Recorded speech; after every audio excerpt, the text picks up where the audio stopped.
Hello, friends. Welcome once again to the Perfect Bound Podcast. This is a podcast all about anything and everything comic books and comics related, brought to you by the Battle Chipper and Comic Extension. My name is Ben. With me, as always, is Nicole Lamb. What up? Chris Cassell. Hello. And, of course, Mr. Cole Hornaday. How is everybody this fine evening? Manipulated. We're manipulative and manipulated. That's right. We played you like a fiddle and you loved every moment of it. I would like to thank Chris Cassell for that little bit of comedy right there. Yeah.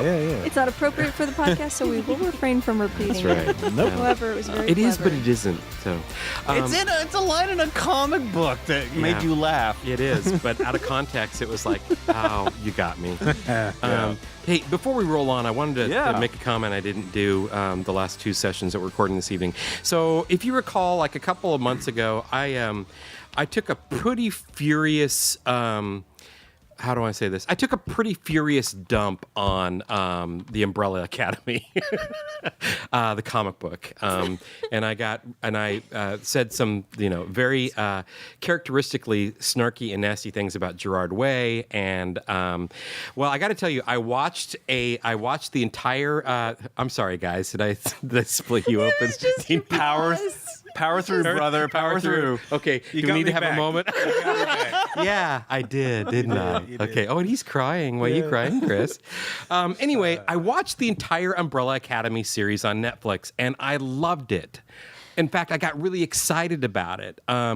And I'm actually going to go back and reread all of the comic books that I said crummy things about, because I want to go back and re-examine what it was that pissed me off about the comic book. But I also want to take a closer look at how the showrunners unpacked that source material and delivered what I thought was actually a bit cliched and heavily troped, but still a thoroughly enjoyable story about a superpowered dysfunctional family.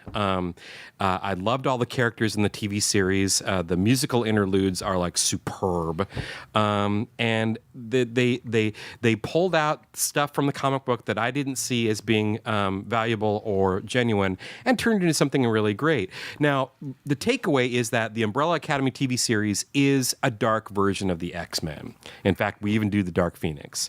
And I was reading a criticism of the TV series today about how we're revisiting the Dark Phoenix thing, and it's a story about women not being able to find empowerment without being manipulated and being self-destructive, which is the story of the Dark Phoenix, and it's the story of Vanya in Umbrella Academy. But I still really enjoyed it. I saw new things and things that we've seen before, and I don't think it's a bad thing. So thank you for indulging me. I wanted to go there. How long has it been since you read the comic? Well, the current Hotel Oblivion is still running. I just read the most recent 2 issues this last week. And so I'm kind of now looking at the comic book through that filter, but I do plan to go back and reread all of the previous series. And has it been like a decade or? Well, how long has the series been going on and off? I mean, I feels like 8 years at least. Something like Has it? that. Okay, so you maybe read it when 7. it came out? Yeah, I've been reading it all along. Gotcha. Okay. My biggest beef with Way is what he did with Doom Patrol. I just thought that was just a waste of my time and money. So, but anyway, we don't need to go back there. I'm trying to teach myself some new things. So thank you. Thank you for indulging me. You're welcome. And if you want to revisit Cole's initial review of the Umbrella Academy, you can go to episode 207 at perfectbumpodcast.com. I actually had someone PM me on Facebook and say, so-and-so said... All right, Cole. Yeah. You furiously dumped, and now you had this... What's going on in this episode? Nothing. What did they say to you, Sorry, it's throwing me Cole? off. Continue. Oh, they were like, my point being that people are listening to the episode and then passing word along to people who aren't actually listening to the webcast, to the podcast. That's my point. So she hit me up and she said, well, what do you think of... I heard through the grapevine that you really hated the comic book. What did you think of the web series? So that was my point. I like the fact that word about our show is getting around. Yeah. So that was my point. Anyway, thank you, Cole. Let's move on. Let's talk about the Batman Teenage Mutant Ninja Turtles 3, which has been announced. I didn't know there was a Batman Teenage Mutant Ninja Turtles 2 or 1. What's that crossover like? I have not read them. I thought you reviewed the first one. It was a while ago. Or maybe I reviewed it. Maybe. I read it. Yeah. Because there were it feels like there were actually 3 already, but one company did one differently. One's done in the animated style, but one of them's done in like normal current comic style. And I think this is the 3rd version of that. Yeah. And they look like fun because they get parts where a bunch of the Batman villains turn into mutants. Right. And like Bane shows up and Shredder and da. There's they get doused in the mutagen. I think so. And then become, funny animal versions of themselves. Yeah, Penguin becomes a penguin. Right. I think my criticism, the original one, was that it was more Ninja Turtles animated series sensibility than, say, like, Snyder Batman. Sure. Right. Yeah. The artist who does them is an interesting style for it too. I do like his style. Freddie E. Williams II. Yeah, and he actually does videos online with another crew of reviewers that I really like him talking about stuff there too. So, yay, he gets more work, and so yeah. No, I will sit down and try and read them at some point. Right. It's going to be part 3 is going to be a 6-issue series. It's going to see Batman and the Turtles battle Krang. And Kevin Eastman, one of the co-creators of the Turtles, is going to contribute some variant covers to the series. So that's exciting. That's neat. Yeah. Yeah. Cool. As well as some interior artwork in some of the later issues. So Eastman coming back to the Turtles. Yep. Glad to see that happening. All right. There's going to another crossover that crossed my path was Ghostbusters and Transformers. They're going to team up this summer. Yeah. That blows my mind. Two great taste great together. We'll find out. Yeah, we'll see about it. Well, please be good. Please be good. Please be good. The reason they're doing is because they already made a toy of Ecto-1 turning into a Transformer. That's right. Yeah. And so this is that whole IDW Hasbro thing where like we gotta get our synergy going, our corporate synergy. And I think there might be like one more toy coming out of it because in the giant image of the Transformers and Ghostbusters, there's still a blackout of one character. So maybe there's another toy that they don't want to give away yet. But the thing about that was just like, okay, I'll have to read you, is that they're dealing with the ghost of Starscream, which in the cartoon series was a thing after the original movie where he died and later on came out because robots can have a ghost. And it's just like, okay, you're doing that. And I think one of the new posters has him as the ghost in the circle with the X out, and it's him doing like kind of the movement of trying to get out of it. Just like, well, you earn many points there. Yeah. So they're doing it well. Yeah. Here's the hoping. If you're gonna do it. Yeah. So it's as yet untitled, and it's going to run for 5 issues starting in June. So, I mean, it feels like it's a long ways away, but June is coming up.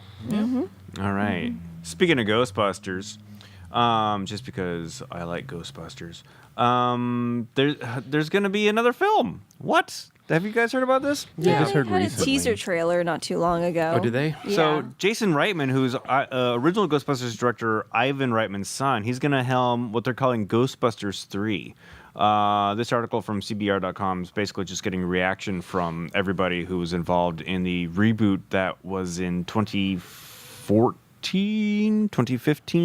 Was it that long ago? I thought it was 2016. Oh, it was 2016. Yeah. All right, I keep forgetting what year it is. All right, so everybody seems to be somewhat okay with it. Melissa McCarthy, who starred as Abby Yates, has reacted to the new film, giving it her seal of approval. Paul Feig. Paul Feig, he can't wait to see Reitman's take on the Ghostbusters universe. Leslie Jones is the only one who had something negative to say. But it's basically going to not acknowledge, I guess, the 2016 reboot and just be the third movie in the series, the original. So are they recasting to try to have the same characters? No like with details. Young, okay. Yeah, no details have been given. It's going to have a 2020 release, so they better get on that. What did Leslie Jones say? She said it's like something Trump would do. Okay. I don't know what context she said that in, but that's all it's quoted in this article. I feel that the 2016 Ghostbusters created many knee-jacky reactions from either side. That if you decide to do something that's not that one, then you're automatically a chauvinistic asshole. And then on the flip side, if you wanted this one to come back, then you might not have good taste. So it feels like that made everybody angry no matter what. It was fine. It just was a very formulaic script. There was nothing really interesting about it, but I liked the cast and I liked seeing the ghosts. So it was fine, but it wasn't. They didn't really have a good script to work from, I don't think. I remember I saw it after Ben saw it, and correct me if I'm wrong or if I'm paraphrasing you. One of your criticisms I remember you saying was like, it was fine, but you get the joke. And as soon as you get the joke, it gets tired after Sounds like that. something I would say. Yeah. And I felt that way going into it. I also had some literary issues with it that maybe because I'm too brainy sometimes when I go into this stuff. Oh, my brain's too big. I can't enjoy this. And I think I may have voiced this criticism before. It's like, you're going to tell us a story about these female versions of the Ghostbusters, and they start the story with the ghost of a crazy woman in the attic. And I'm like, that's a literary feminist trope, is that taking the hysterical woman and putting her in the attic. Was there yellow wallpaper in that attic? Yellow wallpaper, right. And they start the movie with that element, and then they don't do anything with it. And the female characters don't even recognize, and I'm like, was this an idea from an earlier script that got buried because I was all of a sudden really excited about what was going to happen, and then it didn't happen. Yeah. And that's me overthinking it, but you can't miss. Somebody knew what they were saying or trying to say or started to say. Well, that's the thing. That's where it falls flat, Yeah. right? Yeah. And it just got so much publicity over the fact that there were women in the movie Right. that it was getting doomed to begin with, and then being mediocre, it just put the nail in the coffin. All the characterizations were terrific. The reversal of having The sexy lamp that was in there, the male Yes. sexy lamp. that was great. Oh, Thor. Yeah. All those things were terrific, but it's like, but you're telling us the story we already know, and that's, I think, what frustrated me the most. It's like, use these characters, let's do this thing, tell us something we don't know. But when you're talking about a big budget, Hollywood film studio production, they're not going to take risks. They don't want to take They're that. not going to Yeah, take they don't want to. risks. Yeah. I have my opinions on what I thought they should have done with an all-female Ghostbusters, but that's past. What I would love to see is in Jason Reitman's Ghostbusters to marry the two worlds somehow. I would love that. I Yeah. would love that.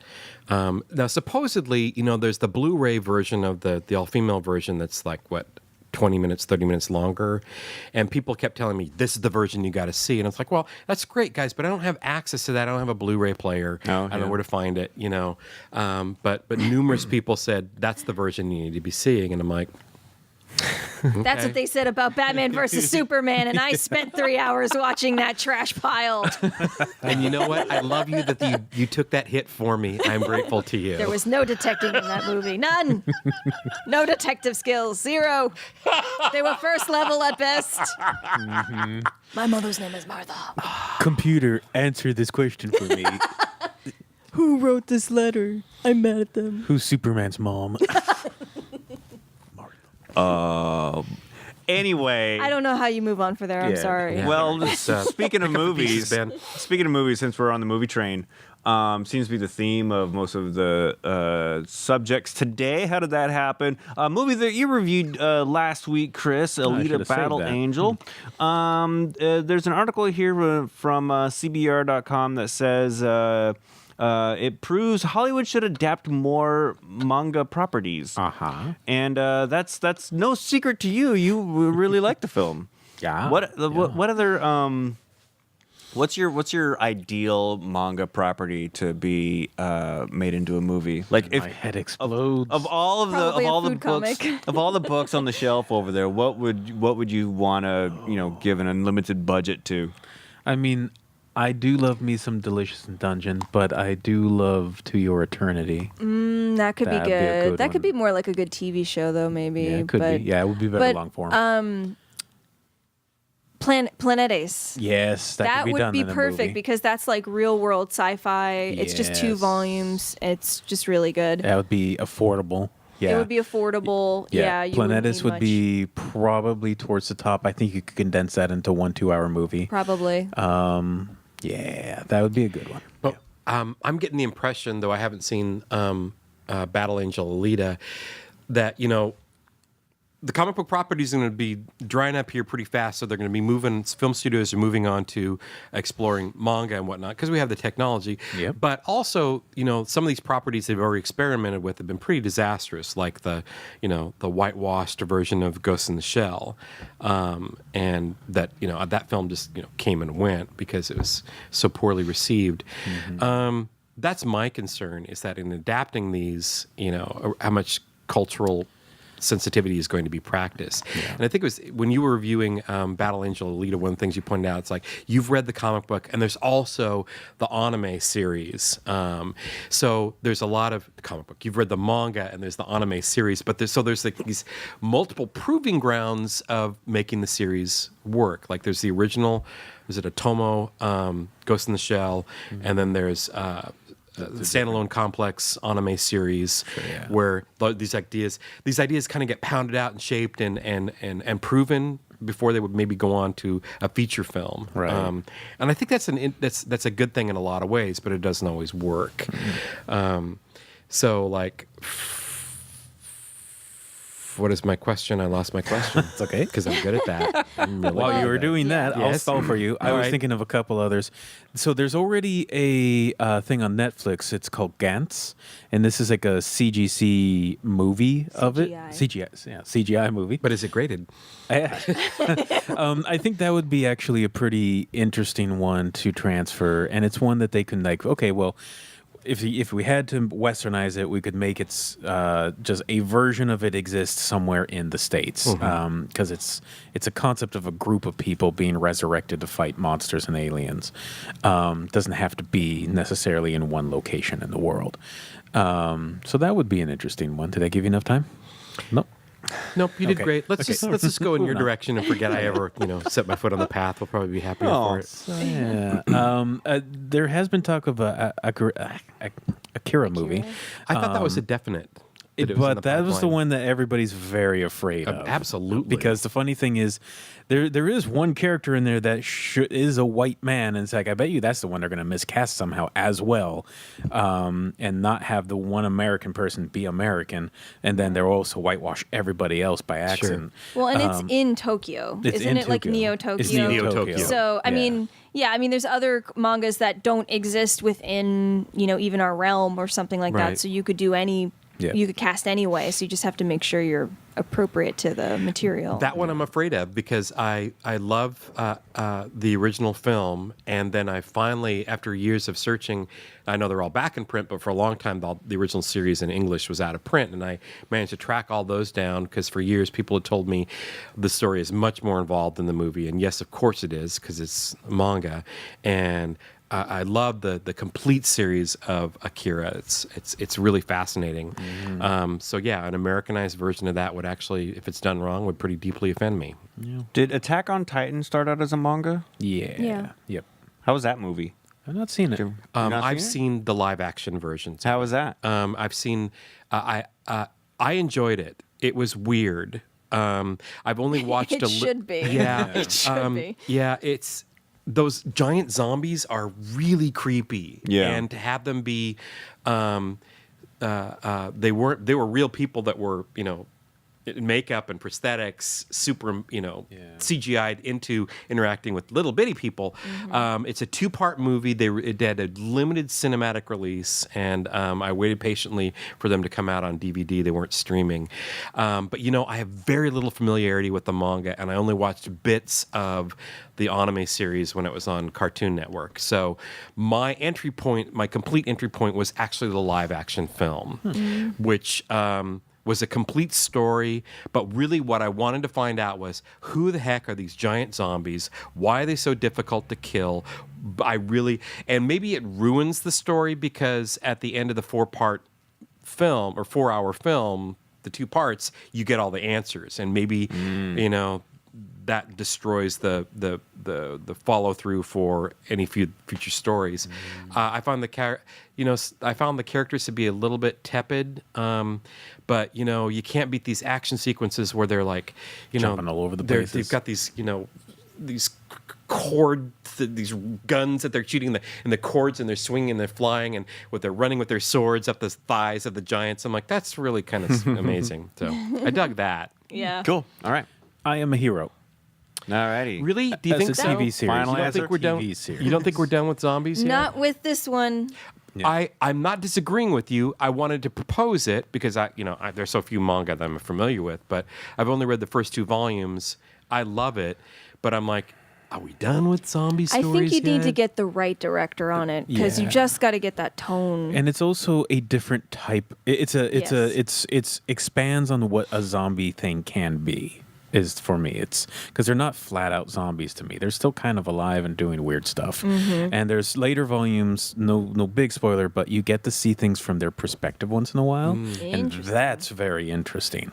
So I just like that they created a very interesting, unique character who has his own flaws that you can easily follow, and he's put into these weird situations that his perspective is brought into question constantly, and it's just like, it's all just fascinating. And then you get the horrible things on top of that, so Cool. yeah, that would be a good one. And it's Japanese body horror at its finest. Oh, absolutely. Yeah. And it has the creep factor exceeds, like, say, Walking Dead zombie stuff. Oh, for sure. And this one would probably not be good for mainstream, but I'd love to see it. It's Girl from the Other Side by the director of The Witch, like Vivi. I think that person would be great for adapting something like The Girl from the Other Side. With the Jim Henson Company helping him. Yes, get some Muppets in there, guys. All right. Cool. Well, let's move on. Titan Comics and Alcon Media have announced that this year's, quote, most hotly awaited comic series, end quote, will be officially titled Blade Runner 2019. Now, I don't know if you're familiar with Blade Runner, but Blade Runner, the original movie, happens this year. It takes place in 2019. But this will be launching this summer, and it's going to be set during the exact time frame of the original film, i.e. this year, and feature a mostly new set of characters and situations. Why do they say it's the most hotly awaited comic series? Is that just the author of this article hyping it up? Is it it the hotly awaited one from this publisher, or is there additional Who's words? publishing it? It's Titan and Alcon Media Group. Yeah, like I saw this article just recently, and that's the first time I heard about it. I have not had anybody knocking down my door about, like, where's my Blade Runner? No. Yeah, that sent up a red flag for me. No. It's basically, well, I mean, it's a press release, so they're gonna hype it up. Of course. So But it's not a press release written by someone who's familiar with comic books, I'm afraid. I am curious, just because, I liked Blade Runner 2. 2049. 2049. I loved it. I saw it more than once, and though I'm infuriated by the persistent use of digitally mapping people like Sean Young's face, They're getting better. I will admit they're getting better. it's It's still weird, but they're getting better. But the rest of the film, not dealing with that character, I loved. Not loved, but I was intrigued by going back to that world and seeing what has become of it since the last time we were there. I thought all the cinematic design was just extraordinary. It was like the original world that was so. I still feel that if you didn't know who Harrison Ford was, you can watch the original Blade Runner film and it will be timeless for you. If you didn't know how old the actors were, and how old the film is, if you didn't have those elements to date it for you, I still think that visually it's timeless. And they tried to work with that quality in the sequel. It didn't always work, but they tried to make a sequel to Blade Runner, y'all. They made a sequel. And they did it. They did it. And it was not a failure in my eyes. It was a noble effort. So I'm curious about the comic book. Super quick tangent. I was reading some commentary saying that Blade Runner and Alien exist in the same universe, and everybody on the thread said that was like old news, and I'm like, what? What? Just because they're both Ridley Scott? Yeah. No, I think is there a mention of Utani? You know what? Is Utani? there a Wayland Utani? There might be a Wayland Yutani. I want to say there might be an alien artifact in that room where the dude's making eyeballs. No, you're thinking of Predator 2, dude. No, I'm not. I mean, I know that happens too. When am I not thinking of Predator 2? Just think about it right now. Yeah, I love that movie. Okay. Yeah. Anyway, I think yes. I think I have heard that, but I didn't really put too much credence on it. Interesting. Okay. So, But you got abused by the people on Reddit. no, I didn't talk about. I don't okay. interact with people online. What? Okay. All right. Jeez. Okay. I just saw the thread and I was like, what? Yeah. Cool. All right. So, yeah, Blade Runner 2019 coming out sometime this year. Let's move on to book report, everybody. Okay, and Ben. Nicole, let's start with you. What do you want to tell us about? I didn't clear this with you. Did you review this one yet? No. Oh, okay. No. So Miles Morales Spider-Man #1 by Saladin Ahmed has come out. In fact, 3 issues have come out. And this is the first time that I dropped it on the floor. Oh, what a bummer. It won't be the last. That was the first printing. Oh my god, it's crinkled. Okay, first time Bendis isn't writing it. He said his goodbyes, and I finally made it through that last arc so I could be fresh and ready for Saladin. What's that? Sorry. Super quick thing. So I just realized that this is the first time that, Bendis is not doing the main title. And then Saladin's also taken over Miss Marvel. I was going to Yes. say, So yeah. all I could figure is isn't there like a bird that steals the eggs from other birds and hatches them? Is Saladin just that bird? It's a mockingbird. I gotta take your baby. Except everyone's in on the conspiracy, They're and they're fine. like, at noon, you will come take my baby. I'm going over here and making other babies. Yes. Anyway, sorry. I liked this tangent. Please send your fan fiction of this bird to Nicole@comicscentral.com. Okay. Anyway, so new creative team, new direction. It's your new favorite book. So as I was reading this, if you've never read Miles Morales, it will give you, enough to go on to jump into it. And as I was reading it, I was looking at the art and I was like, gosh, Javier Garron. I was like, where have I seen him? I mean, he's done a lot of work, but he did the Battle World arc that I really liked. That was the Limbo one, Inferno. Yeah. And his art I love his art so much, and I loved that series, and so it got me really excited. You're a good guy. Yeah, he's a good guy. I just like his art so much. So it's, still following Miles. There's a character, Judge, who's also his friend, as well as Genki, who's still there. Genki's like a little cooler, though, in this one, I have to say. Maybe it's just Scaron's like art or something. But some kids are getting abducted and being turned into mindless supervillains. Yeah, it's pretty dark automatically. And Miles runs into the Rhino, and he's also looking for a missing kid. Like they both know a kid that has gone missing and have found themselves in this one situation, and decide to work together. And then in issue 2, there's more working together. And then in issue 3, Captain America also joins, and they solve the mystery. So overall, it was a pretty fun little story arc that we can go through and enjoy. I don't know why it's we. I'm getting tired. So what I really did like was there's some really good Captain America moments in issue 3. Like, the supervillain is just like some guy's a dick. And sorry. But you gotta bleep things out, don't you? But there's some really wonderful moments of Captain America, because you have to think about Miles. He's still fairly young. He's in high school. He's dealing with family life and school life and trying to balance the superhero stuff. And it can be really hard and really taxing to try to take that stuff on. But, Captain America, he's good boy Steve. He comes in there and he just says, you know what? When I was facing down facing down the Nazis, with machine guns at me, I told myself I'm scared too, and I don't know what I'm doing, but people need me, so I gotta step up. I gotta do the right thing. And Miles says it's like he has a superpower, but it's just him. So it's just these great moments of him interacting with other superheroes and supervillains, because I like it when Crusher Creel was dealing with Black Bolt in the Black Bolt series that I love that Saladin did, and so he's bringing these villains in and giving them a lot of heart and actual story development, right? It's one of my favorite tropes is when a B-level villain's like, hey, I'm bad, but I don't steal children. Yeah. And they step in and like, I'm going to help you for 2 issues. Yeah. And it's just like, it's like my girlfriend won't talk to me and like some stuff's going bad, but I don't want these kids to be in a bad place, I don't know. It still keeps the heart that Miles Morales, I think, should have as a comic book and brings enough people into the roster that makes it interesting. And it's not just like, oh, here's Miles at school again. Oh, here's Miles dealing with maybe sort of having a girlfriend and keeping a secret identity. It's like freshening it up a little bit as well. So overall, I think it's pretty solid.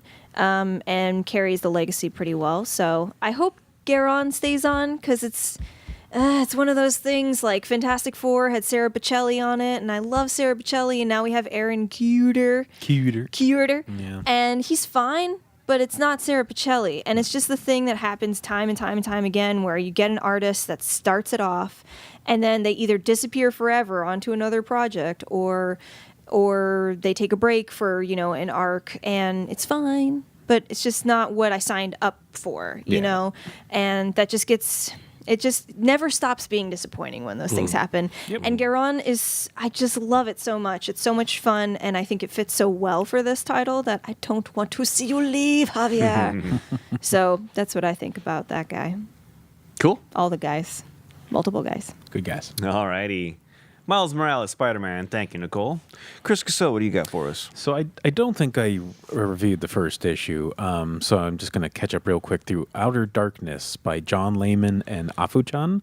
And he did this as... John Layman talked about how he really likes sci-fi horror, and he quoted stuff like Event Horizon. And so he's like, I want to do one of those. And so it's essentially evil Star Trek, and I love it. Because basically, once we started exploring deeper space, it's just full of demons and possessions and horrible things. So all spaceships need exorcists on their ships now. And the main character is a captain who is going to basically be sentenced to prison for life for not following orders, but then he's released and they're like, well, we have a suicide mission and we know you want to go to this certain part of space, so it happens to be there, so go on suicide mission for us. And so they put him on like a new high-class ship, and everyone hates him completely. And the thing is, he deserves their hate because he doesn't care for them as people, but he also is always right about everything because he's smart. And the interesting thing is each issue now is delving deeper into all the crew. And there's like one member of the crew who is actually a possessed demon, and he's hiding.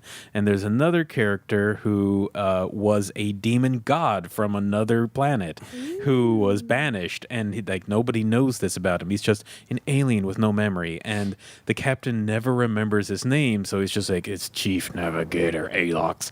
And so he's just trying not to kill all the humans.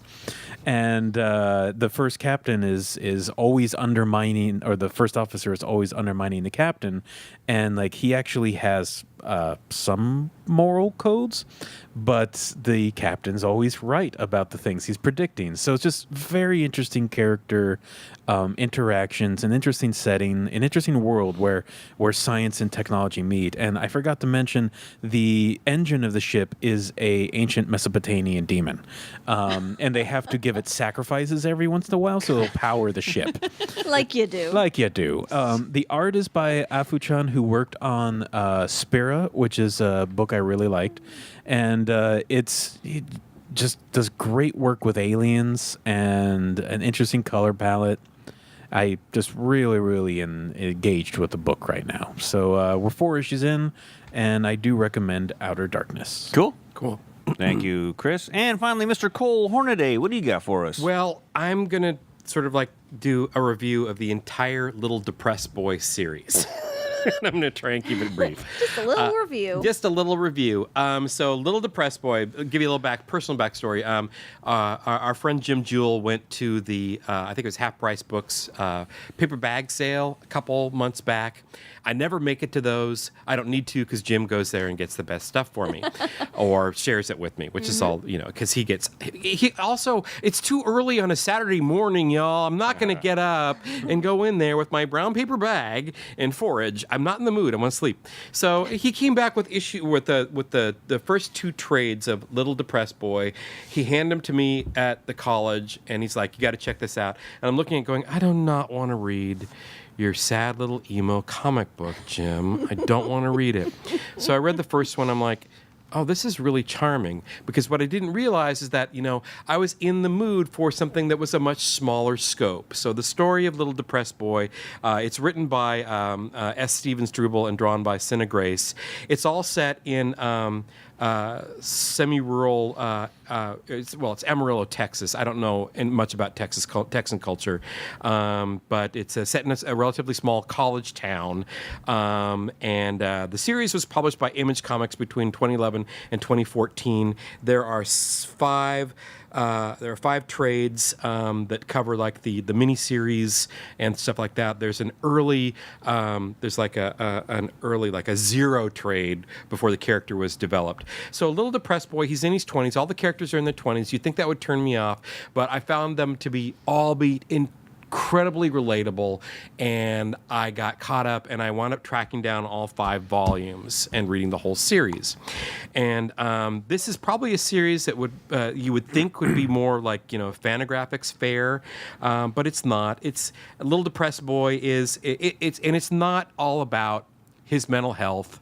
It's not fixating on his anxiety disorder or his depression. It's just him going through daily life. He likes his indie rock bands. He likes his comic books. He has a big heart, and his best friend is like a sideshow blockhead, like the old Jim Rose sideshow stuff from the '90s, or hammers a nail in his face, at bars and things, and he has. Not a lot happens in these. Little Depressed Boy, he looks like a rag doll. And it's just this conceit that Little Depressed Boy, they call him Little Depressed Boy, or LDB. Actually, they all call him LDB. And they all recognize that he's this rag doll, that he's got a mouth that's sewn out of yarn. And every once in a while, someone will talk about him being made out of fabric. And, and I think there are probably issues about his fingers and stuff. But, he works in a movie theater, and, he just lives day to day, doesn't go to school, doesn't have a lot of ambition. Sometimes it's just enough to get out of the house and go do things.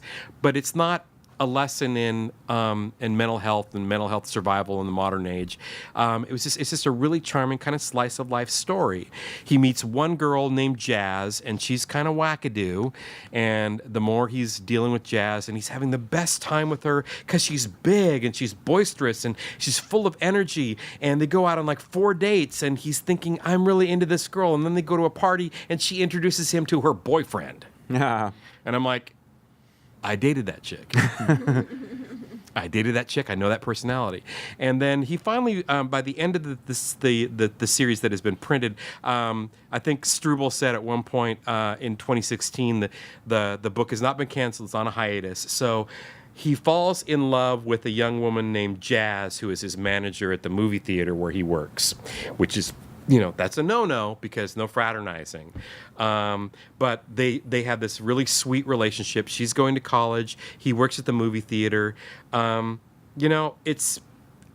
not a lot happens beyond you get to know these people, and I really like them. Mm-hmm.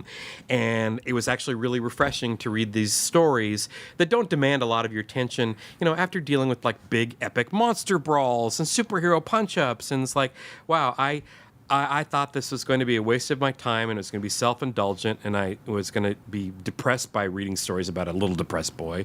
But I actually found it to be invigorating, charming, and uplifting. And if you can find the books, they're all out of print, but they're not particularly valuable, and they're not hard to find, and I do recommend them. Oh, that's quite the plug for Little Depressed Boy. Little Depressed Boy. Yeah, thank you, Cole. You're welcome. Well, that is Book Report, and that is our show. Coming up is quiz time, but before we go, I want to tell you that the Perfectly Bound podcast is brought to you by the Panel Jumper. See everything Cole Hornaday and I do at thepaneljumper.com. And by this point, the episode should be online, so check it out. Issue 008, Here Be Kaiju. Here Be Kaiju. The Perfect Bound podcast is also brought to you by the Comics Dungeon here at 319 Northeast 45th Street in beautiful downtown Wallingford, or 24 hours a day, 7 days a week at comicsdungeon.com. I like 45th Street. 45th Street. Maybe Cole was right. He said maybe we should, right before we began rolling, we should do some warm-ups or whatever. Oh, now you take me seriously. Some vocal warm-ups. Now I've been doing enough talking. All right. Send us an email, perfectboundpodcast@gmail.com.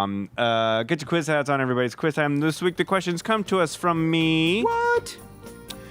We've spoken a lot about the Ghostbusters franchise today, but not about the real Ghostbusters. That's right, the cartoon that lasted from 1986 through 1991. Here are 5 multiple-choice questions about one of my favorite cartoons from childhood. Number 1. It was a good cartoon. Of course, it's based on the 1984 movie Ghostbusters, but the reason the cartoon is called The Real Ghostbusters is because why? A, the cartoon set up as canon that the movie was based on them instead of the other way around.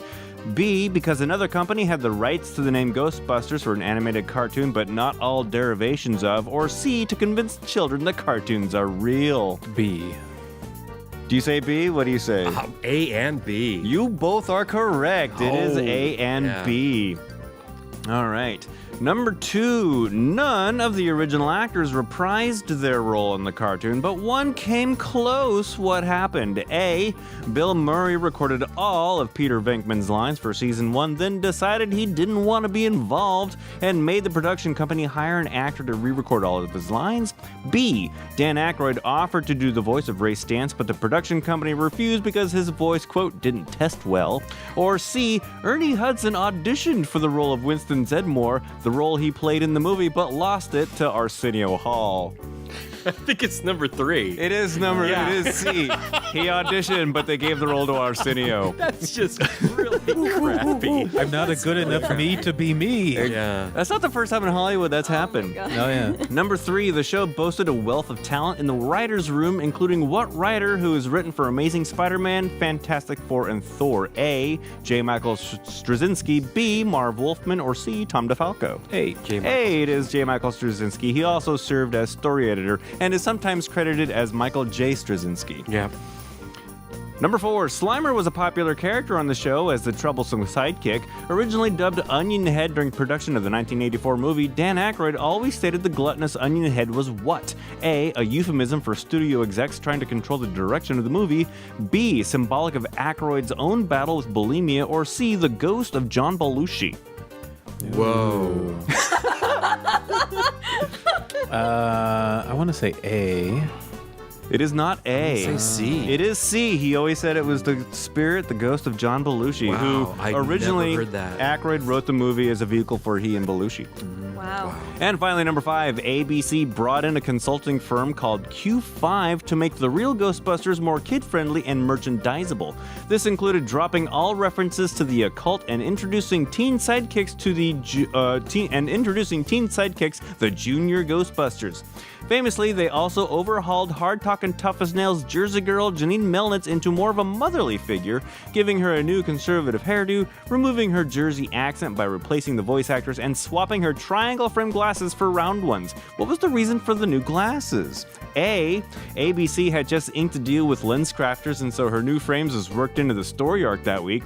B, round glasses are cheaper to animate since the animator doesn't need to be consistent with angles. Or C, Q5 determined that children are afraid of sharp objects. B. I'm gonna say B. No, it is C. Q5 determined that children are afraid of sharp objects. I would have thought they were drawn to sharp objects. Anyway, I watched the last, because it's all available on Netflix. It's mostly available on Netflix, and I watched the last episode available, and she still has her triangle glasses. So I'm not quite sure about the round ones, but I did see a picture of Janine with round glasses. So I do recommend watching the episode that's basically all H.P. Lovecraft. They bring in the Cthulhu. Excellent. Yeah, there's a couple episodes. I watched 2 of them. I watched the one that's basically happens right after the movie ends, and I watched another one that. Why did I watch that one? I watched 2 of them. They're back to back. It's season 1, whatever. Check out The Real Ghostbusters, and that is quiz time. But that's our show. Thank you for listening and watching, and we will see you next week. Bye-bye.